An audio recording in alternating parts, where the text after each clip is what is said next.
Welcome to American Crossroads. This is Joshua Phillip, your host, and today we're going to be speaking with Bob Lawson. He's the co-author of Socialism Sucks. Two economists drink their way through the unfree world.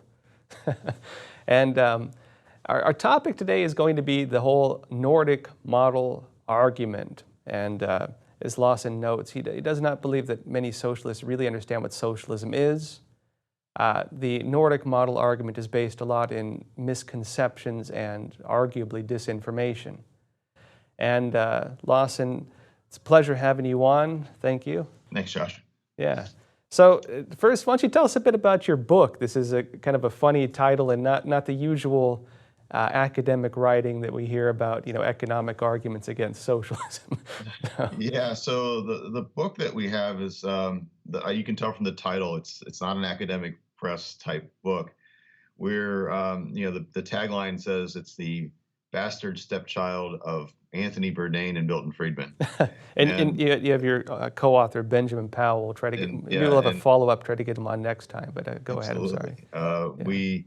We wanted the sort of style, the fun style, an energetic style of Anthony Bourdain, and the carousing and sometimes the bad language and all that. But we wanted the substance of Milton Friedman. So we tried to combine the things we know about economics as professors of economics, but try to tell it by our travels through these socialist countries and do it in a lighthearted way. It's serious material. Socialism is a very serious thing. But, we could have fun while we were, doing our travels and doing our research. And the first chapter of the book you mentioned is the Swedish model, which, of course, if you watch any Bernie Sanders debate, he always says, the Nordic model is where we need to go, right? And these kinds of things, and people all cheer and they think it's a great idea. But the Nordic model and many countries in the Nordic system aren't really what people think they are. And I was wondering if you could explain your own observations on this. Yeah, the title of the first chapter is Not Socialism, Sweden. And it's not socialism. I mean, to us, socialism means, and I think the classic definition has always been, that the means of production, the land, the labor, the capital, the things that make things, that they're owned collectively, which in effect means owned by the state. But Sweden doesn't have state-owned businesses, private homes, private companies buying and selling products in private markets at unregulated prices. They have free trade with the rest of the world. They got a stable monetary system. They have high taxes. And with those high taxes, they do provide, from our point of view, more government services than Americans are accustomed to. But except for taxes, it is, structurally speaking, the same kind of economy as we have in the United States. It's a market economy. It's a private market economy with a lot of taxes. They're about 50% higher than ours. Now, they're higher taxes than I probably would prefer in my own sense, but it's not socialism.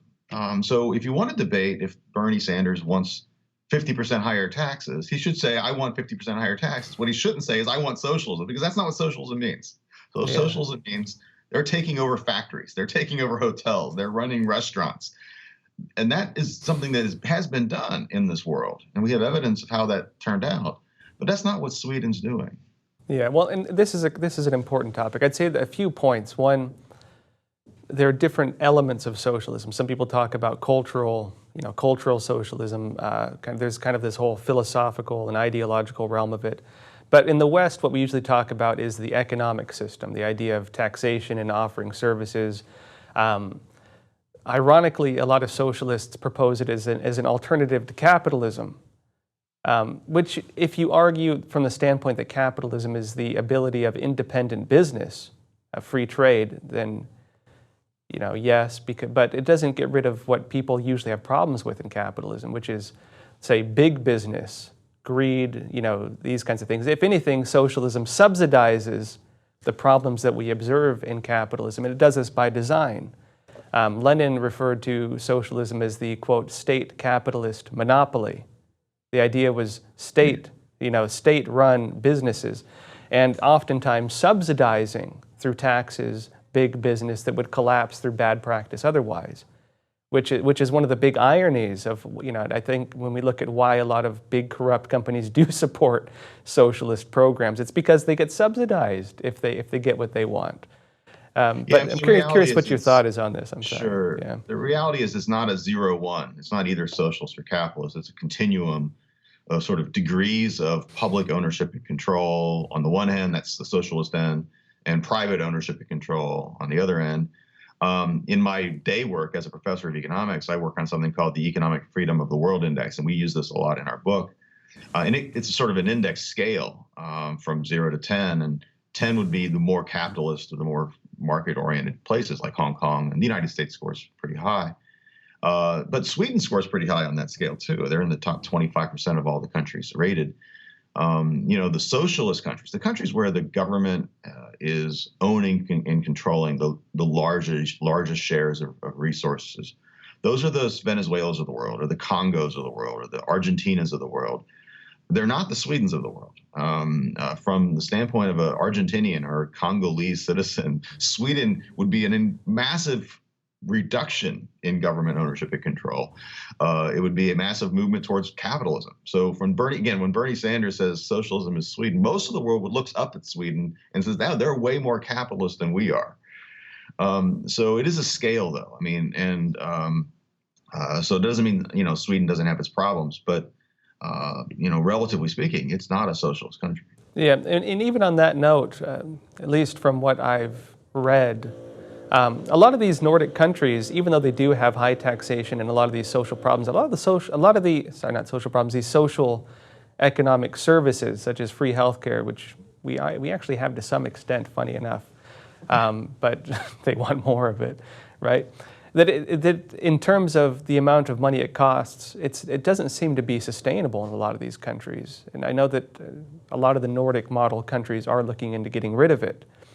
And I'm curious what your thought is on this. Did you observe this in Sweden? I think Denmark is considering, Yeah, I mean, all the Nordic countries have in various ways backed off of their high tax, high social service safety net type programs because they have paid a price. In 1960, the United States and Sweden were about the same level of income and had about the same size of government. And what happened since 1960 is both governments got bigger, but Sweden's got really big. And Sweden's growth rate really started to suffer. And so now Sweden is, considerably lower income than the United States. So they've paid a price for their high taxes and their high social services. Maybe it's a price they're willing to pay, but they are actually, the vitality of the Swedish economy has slowed and not kept pace with the rest of Europe, and certainly not with the United States. So, the Nordic countries, they went the big government way, and they're getting a lot of nice things, some, daycare centers and, free healthcare, but the economy is slowing down, or it's not growing as rapidly. Yeah. And over the long run, there's developing quite a big gap, and they're recognizing it. The Swedes are recognizing that the Swedish economy is struggling to keep up, and the standard of living that Swedes enjoy is no longer really top of the world. It's still extremely good, but it's sort of backing off, and they're trying to adjust their welfare state accordingly.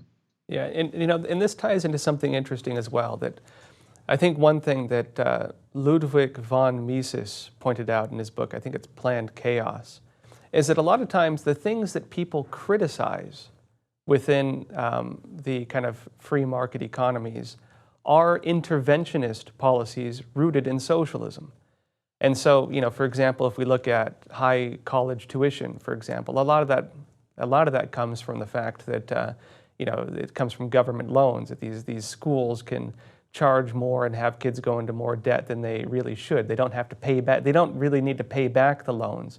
The schools can kind of give out, kind of sustain themselves on debt, and so they can charge way higher prices than they should by any rational means.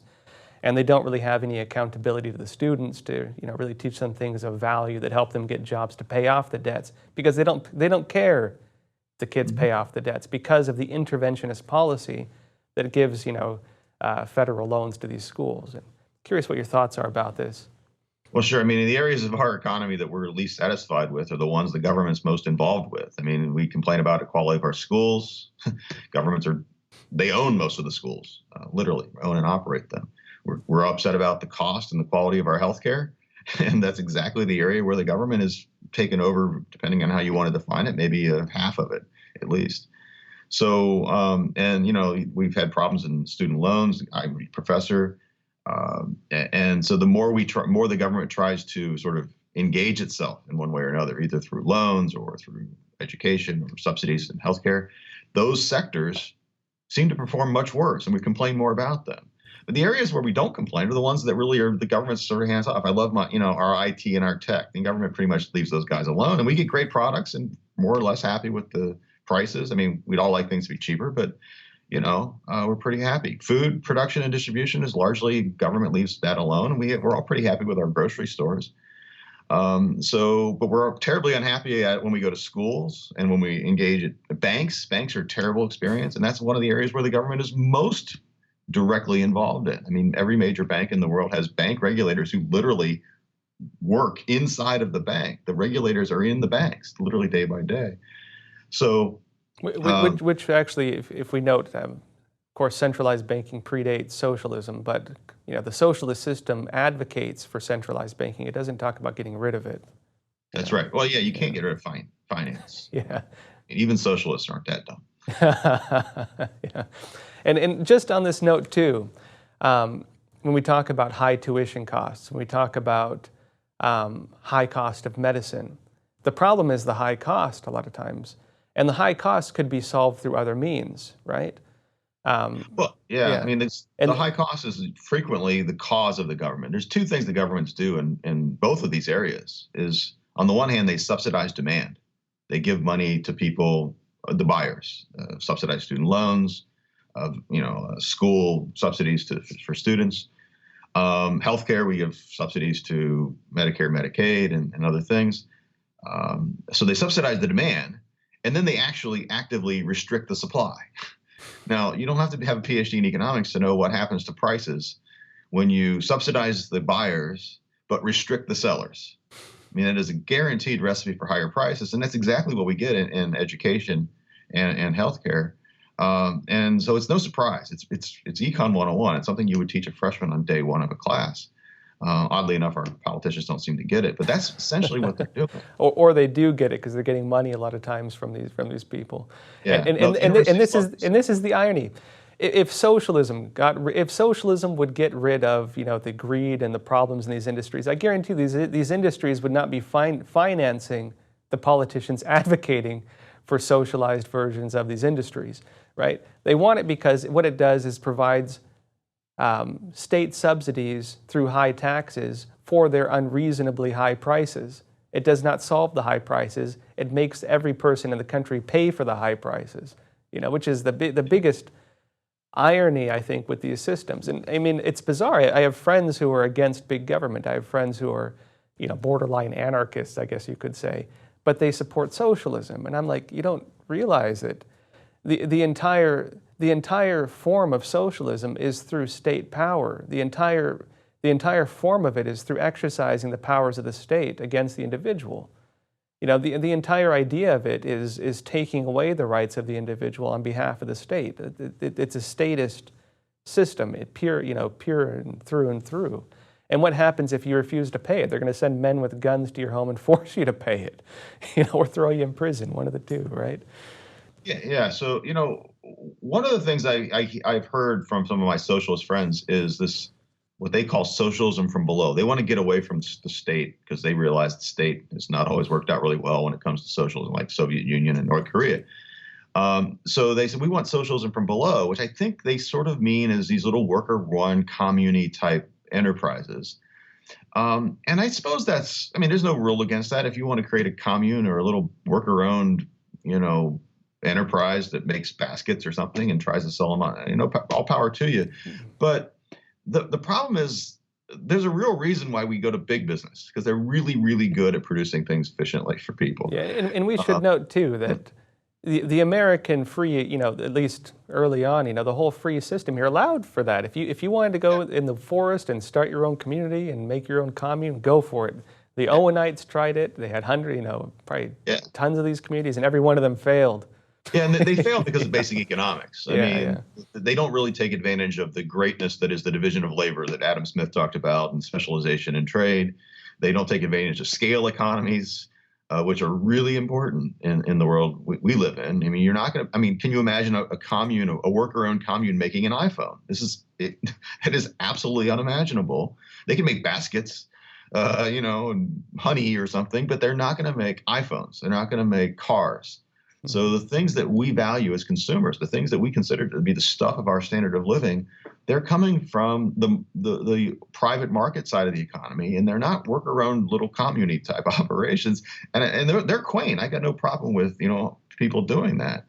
But they need a dose of reality, and they want to force their sort of utopic commune socialism from below vision. They want to force that on me. I'm like, no, I like my iPhone. I'm perfectly happy with big multinational Apple because that's the only way we're going to get an iPhone. But they seem to live in this sort of mythical, almost utopic world. And they don't want to engage, though, and I don't blame them. They don't want to engage the really horrific socialist examples that we have: Soviet Union, North Korea, Mao's China, Venezuela today. They don't want to engage those because they're obviously embarrassing. If you're a socialist, those are terribly embarrassing episodes, so they're going to try to run away from them. But part of the reason we wrote the book was to not let them get away with this. Socialists, people who call themselves socialists, need to own to the reality of what socialism has been in this world. Yeah, well, and they can talk also about this whole fantasy of socialism from below, but the politicians and policies they're voting in would not accomplish that. They are absolutely adversarial to those goals. They do not represent those goals in any way in terms of what they're talking about doing, right? Yeah. They can say they want to do whatever they want, but if the policies they're advocating for in no way represent that, they're very much socialism from above, right? Yeah, there's no way that Bernie Sanders and AOC and Elizabeth Warren are going to create a world of worker-run enterprises. They're going to create a state-run economy if they have the chance. Yeah, well, and this is an important debate, and this actually goes back pretty far. It goes back to the late 1800s, early 1900s. Not just on the debates around socialism and stuff, but also the debates around monopoly, corporatism, and big business. And funny enough, it was mostly the conservatives who didn't like these things coming about. The socialists actually liked it because they believed in kind of the progress of this whole idea of social evolution and the progress of humanity. It was the conservatives who didn't like these things, this whole centralization of power, right? And so, of course, they had the different movements around corporate reforms and corporate law and these things meant to get rid of monopoly. But as some people observed with like LBJ, for example, the reforms seem to have accomplished the opposite. They made it more difficult for small businesses to compete against big businesses. Because when you have regulations and more laws in terms of how you can start a business and what it means as you grow, the big businesses just dominate the field. The small businesses go out of business because they can't compete with all these different requirements. And this is something that happens again and again with interventionist policies rooted in socialism, right? Yeah, I mean, I have no problem with big business per se. I mean, there's sometimes, as I say, with an iPhone or a car, there's a very good reason to have a big business. It takes a large enterprise to operate those kind of enterprises. Yeah, nothing against it. And as Mises, Ludwig von Mises noted, that when when it comes to business, you're voting with your dollar, right? It is a democratic process. You are allowed, you vote with your dollar. If you don't want that business to exist, stop buying their stuff. They'll go out of business. And it is a democratic process. It's a free process in its own right, and the market regulates itself through consumer demand, including prices, right? Yeah, the beautiful thing. I mean, you mentioned greed, the word greed a few times, and the beautiful thing about the market process is it channels everyone's sort of natural greed, if you want to use that word. It channels it, though, for the most part, to a productive end. I mean, if I'm a greedy businessman, the way I effectuate my greed is to provide a product that you want to buy from me and as cheaply as I can make it. That's how I get rich. And socialism doesn't get rid of that. We should note. Yeah, it subsidizes it. Right. The problem is when you have that same person in a political environment, the way in which I effectuate my greed, the way in which I achieve my sort of greedy ends, is not by helping you with a better product at a cheaper price. It's actually usually by hurting you, by making my product higher priced, or by taking a competitor out, which also makes my product higher priced or something. So I mean, I think greed is sort of a constant, fact of, our mental model, our makeup. The trick is to try to channel that instinct to, Adam Smith called, I don't like the word greed. He added the instinct to better our own condition. I think it's the same thing. Try to channel that, though, in a way that makes everyone around me better off. And that's what markets more or less do. That's what politics doesn't do. Socialism makes everything politics. And so the way to achieve my ends isn't through helping other people and making better products. It's by hurting other people and hurting my competitors and things. And that's more the former, less of the latter. And this is something important to note, too, that, a lot of times when people advocate for socialism, I would argue that most people I know who talk about socialism, if they really understood it, I don't think they'd call themselves socialists. Most of them really would be more like classical liberals or, libertarians, which actually aren't that much different. But, when you get into the idea of greed and, generosity and these things, it's an interesting phenomenon that a lot of times socialists advocate for socialism based on these ideas. Of course, socialism in no way gets rid of those things. Oftentimes, those same individuals who they have problems with just go into government, right? You have these big corrupt governments because, if you want to make money and take advantage of people, you'll go into the institution that allows that, and usually it's the government. And, we've seen this again and again with these ridiculously corrupt socialist regimes. But you also find a culture change, which is that in all kind of more advanced socialist societies, the individual greed, the idea of struggling and competing with other people becomes really sharp. We saw this in the Soviet Union. We see this in today's Chinese Communist Party. That the people, I mean, they view, right, it's this absolute egalitarianism and this idea that, your needs come before others when you're in a system like that, because if you don't take care of yourself, who's going to take care of you? The social programs of socialism often create people who, if you want to get more than what's handed to you by the government, you need to take advantage of other people, and they start seeing that. And so for the sake of their own interests and benefits, they become very backstabbing, actually. It becomes a real nasty cultural phenomenon that a lot of more developed socialist countries really struggle with, I think.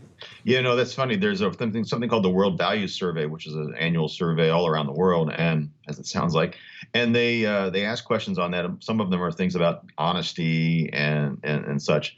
Is it wrong to cheat on an exam? Is it wrong to steal from your employer? These kinds of sorts of questions. And in fact, it does appear that the countries that are the more market-oriented countries are actually, people report themselves to be more honest. They think it's wrong if you steal from your employer. It's in the socialist countries, the countries where socialist man was supposed to be this evolved creature that puts the greater good ahead of himself. It turns out in those places, those are the places where people report that it's better. Oh, sure, it's okay to steal from your boss. Oh, sure, it's okay to cheat on an exam. Contrary what the socialists thought, they were going to evolve some better human being. It turns out empirically, they probably actually made human instincts worse, not better. And when you put people in these kind of environments. Yeah. What was the the Soviet joke? They pretend to pay us and we pretend to work, right? Yeah, there's a famous experiment where they still do this sometimes. They put wallets on the streets and with some money and an ID, and then they wait to see if anyone turns it in. And in former socialist countries, Eastern Europe, it's very rarely does it get returned. But in the United States, you could drop it in Manhattan, and it's amazing that 80%, I forget the number, but some large percentage of wallets in Manhattan of all places would get turned back to the original owner. People are extremely honest. They think and that's dog eat dog Wall Street of all kind of places. So so our how we sort of treat each other. Do we trust each other? Do we return wallets that were lost? All of these things, these cultural attributes, they're to use a funky word, they're endogenous. They're a result of the system we live in. Yeah, and I guess just as a last point, just wrapping up. This is something that F.A. Hayek predicted would happen with socialism, in his Road to Serfdom. It was one of his big criticisms that, of course, he talked about it on economic levels and all these things, but he also said it would have a cultural impact on people, where people no longer think the culture of self-reliance is eliminated. The culture of individual accountability is eliminated. The culture where you are responsible for yourself is eliminated. And you start viewing the state as being responsible for all these things. And I'm curious what your thought is on this in terms of, what we just discussed. Well, I think Hayek was a huge influence for us. We talk explicitly about the road to serfdom a lot in the book because if you try to control an economy, and that's what socialism does, they try to control the economy, you will get perverse reactions. One of them is the one you just mentioned, is cultural reactions. People will change their sort of cultural viewpoints on various things. Of course, Hayek also talked about we'll end up altering our political regime. And he argued, and I think persuasively, that socialist economies will devolve. If they don't start that way, they'll devolve at least into a totalitarian, more totalitarian political environment, which is and he was absolutely right. Yeah. Great. So again, Bob Lawson, co-author of Socialism Sucks, two economists drink their way through the unfree world. Co-author is Benjamin Powell. We wanted to have him on, but we had some connection issues, so we'll have to have you on again with Benjamin, and real pleasure talking with you. Thank you. And let's talk again soon. Thank you.